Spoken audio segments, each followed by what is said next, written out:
Hola mis queridos amigos, nuevamente con ustedes su doctor Tigre, el que ronca en esta negra noche neoliberal, que ya comienza a tener sus primeros visos de luz con la aurora que se está forjando en México y que esperamos que esa aurora se expanda a todo nuestro subcontinente.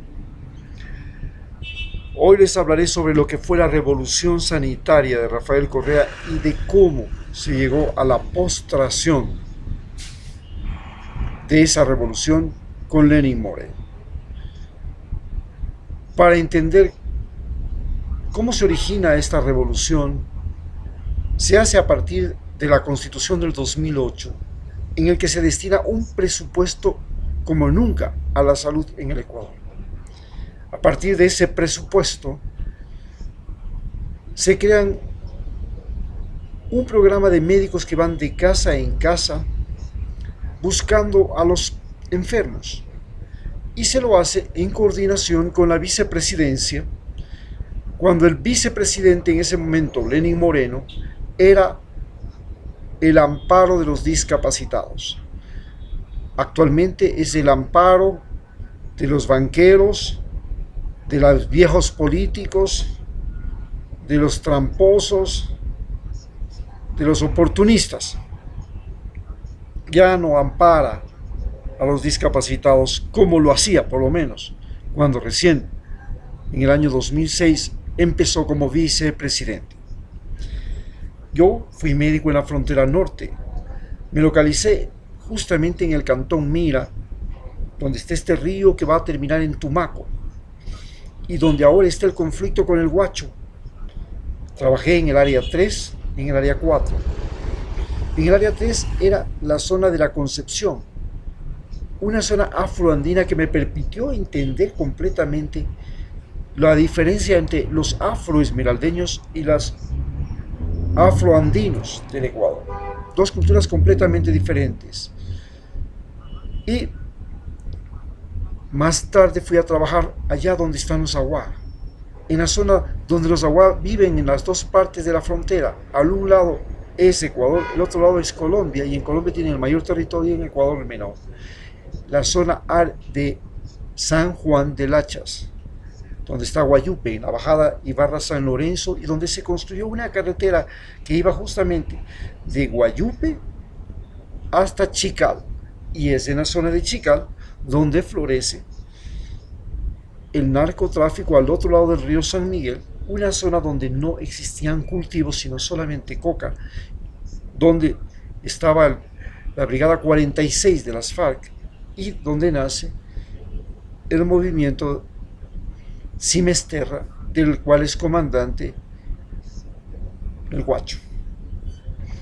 Bien,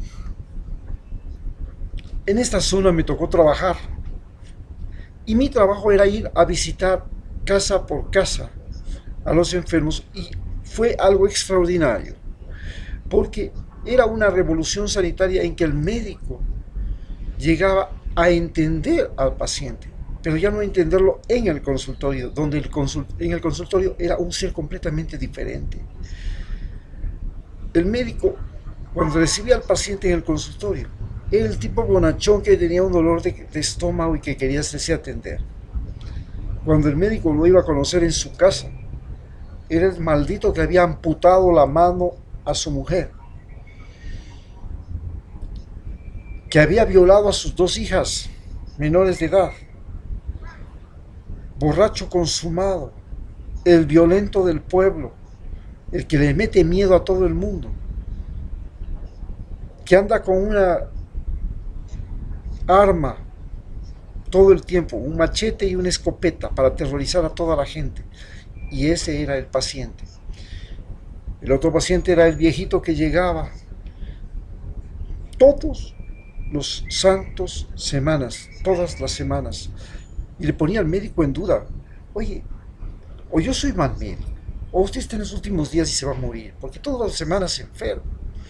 Pero cuando uno llegaba a su casa a visitarlo, resulta que era un hombre abandonado por sus hijos, por su mujer, que ya había muerto, no había nadie que esté con él, el perrito, las gallinas, unos cuantos cultivos, todo suciedad. las joyas por aquí, la comida era la maldita sea, la desilusión de vivir. Ese era el paciente que llegaba todos los días a buscarle al médico porque no había otra persona con quien conversar. Y ese médico era el que tenía que sacar a los pacientes que tenían mujeres embarazadas, niños gemelos, partos en el campo, en las peores condiciones, pero llegábamos.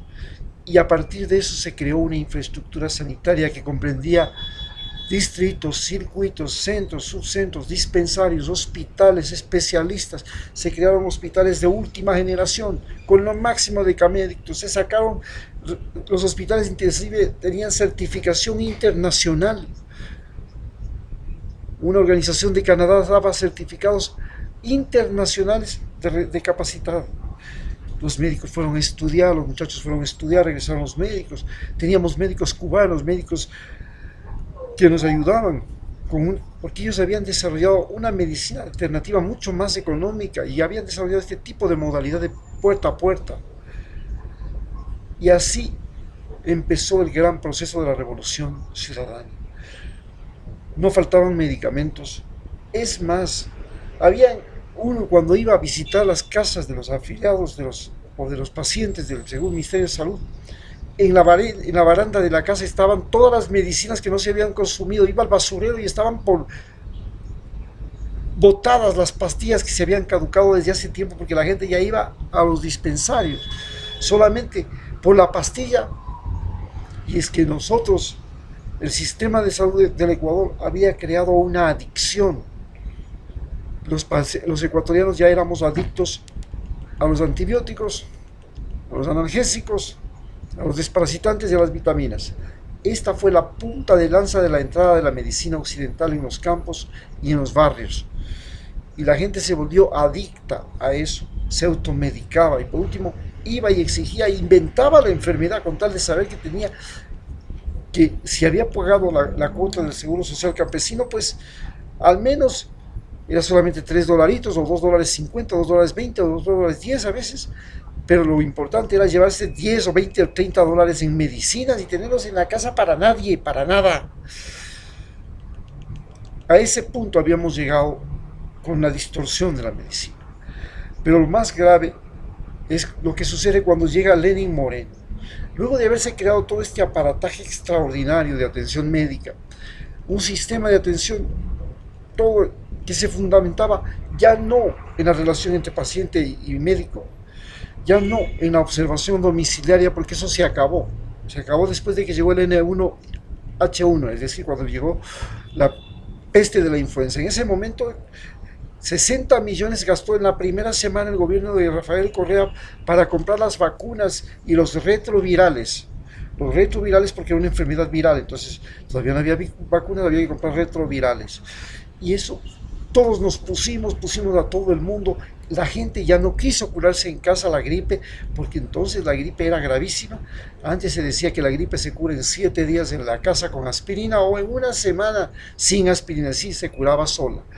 La abuela ayudaba a manejar los parásitos con su paico, con su agua de orégano, en fin, se curaba. Había un médico intradomiciliario que era la abuela, el tipo más sabio de la familia, el más viejo, que ya había tenido enfermedades y que sabía cómo se curan esas enfermedades.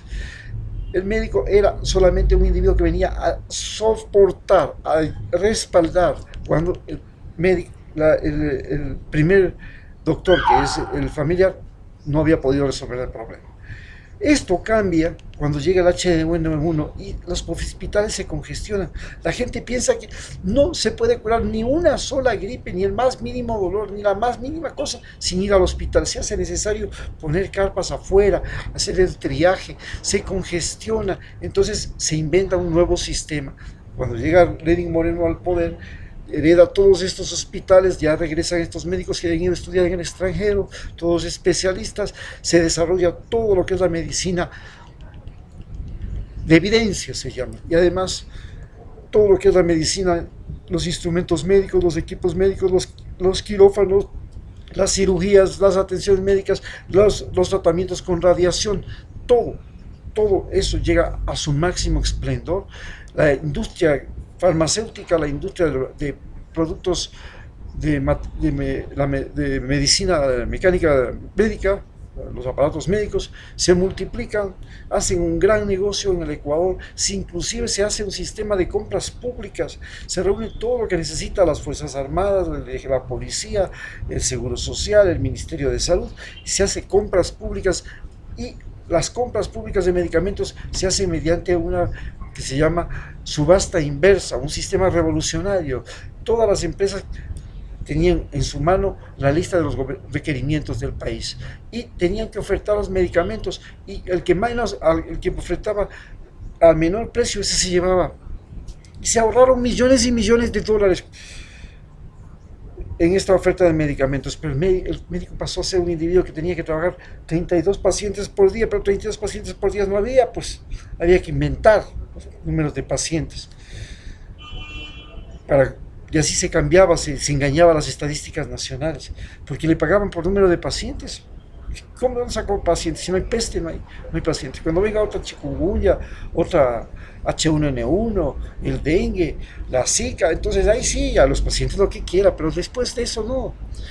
Se comenzaron a falsificar hasta las informaciones médicas, porque al médico le pagaban por número de pacientes, por tiempo de uso. Ya no le pagaban por la atención, por los resultados ni nada, sino por número de pacientes. A consecuencia de esto, se creó un sistema nuevo que se llamaba el agendamiento, y el agendamiento fue, desde que llega Lenín Moreno, ha sido el colapso del sistema de salud. La gente llama para solicitar que la atiendan en el subcentro, que la atiendan en el hospital, y resulta que le dicen en el subcentro sí, pero tiene que sacar una agenda, llame al teléfono tal, llama al teléfono, tanto en el Ministerio de Salud como en el Servicio Campesino, le dicen sí, pero después de 3 meses, y el cólico que tengo, estoy revolcándome, ¿qué voy a hacer? Vea, señor, lo siento mucho, tiene que correr a la farmacia, que el farmacéutico le dé cualquier cosa, o va a donde un médico privado, y se olvidó de cancelar la cita médica.